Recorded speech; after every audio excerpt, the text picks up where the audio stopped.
Hello everyone, this is Nanditha. I'm a dietitian. So ఈరోజు మనం కొలెస్ట్రాల్ని కంట్రోల్ చేయడానికి ఏ ఫుడ్స్ ఇంపార్టెంట్ అండ్ ఏ లిక్విడ్స్ యూజ్ అవుతాయో వాటి గురించి అయితే తెలుసుకుందాం. సో ఏంటంటే ఈ రోజుల్లో ఎక్కువగా కొలెస్ట్రాల్ అనేది ఎక్కువగా ఉంటుంది. సో కొలెస్ట్రాల్ని కంట్రోల్ చేసుకోవడానికి మనకి కొన్ని ఫుడ్స్, కొన్ని ఫైబర్ రిచ్ ఫుడ్స్ అనేటివి చాలా ఇంపార్టెంట్.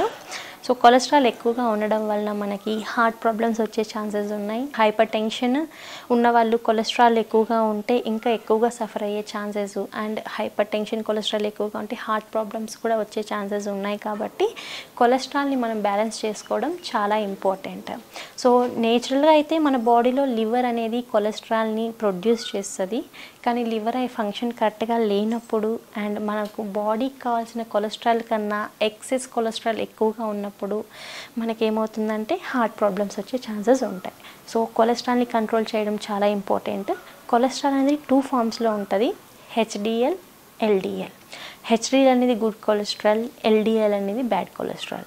రెండింటిని మనము ఒక రేషియోలో మెయింటైన్ చేయాలి. రెండింటిని ఒక రేషియోలో మెయింటైన్ చేస్తేనే మన బాడీలో కొలెస్ట్రాల్ లెవెల్స్ అనేటివి నార్మల్ రేంజెస్లో ఉంటాయి. అలా కాకుండా హెచ్డిఎల్ తక్కువగా ఉండి ఎల్డిఎల్గా ఎక్కువగా ఉన్నప్పుడు, ఎల్డిఎల్ అంటే బ్యాడ్ కొలెస్ట్రాల్ కదా, సో మనకి హెల్త్ ప్రాబ్లమ్స్ వచ్చే అవకాశాలు ఎక్కువగా ఉన్నాయి. అండ్ చాలా వరకు హార్ట్ పేషెంట్స్ కానీ, డయాబెటీస్ ఉన్న వాళ్ళు కానీ, హైపర్ టెన్షన్ ఉన్న వాళ్ళు కానీ, ఒబేస్గా ఉన్న వాళ్ళు కానీ, వీళ్ళంతా ఎవరైనా సరే కొలెస్ట్రాల్ అనేటివి కంట్రోల్ చేసుకోవడం చాలా ఇంపార్టెంట్. పర్సన్ని చూసి మనం చెప్పలేం కొలెస్ట్రాల్ ఎక్కువగా ఉందో తక్కువగా ఉందని. బ్లడ్ టెస్ట్ ద్వారా మాత్రమే మనం కొలెస్ట్రాల్ ఎలా ఉందో చెప్పగలుగుతాము.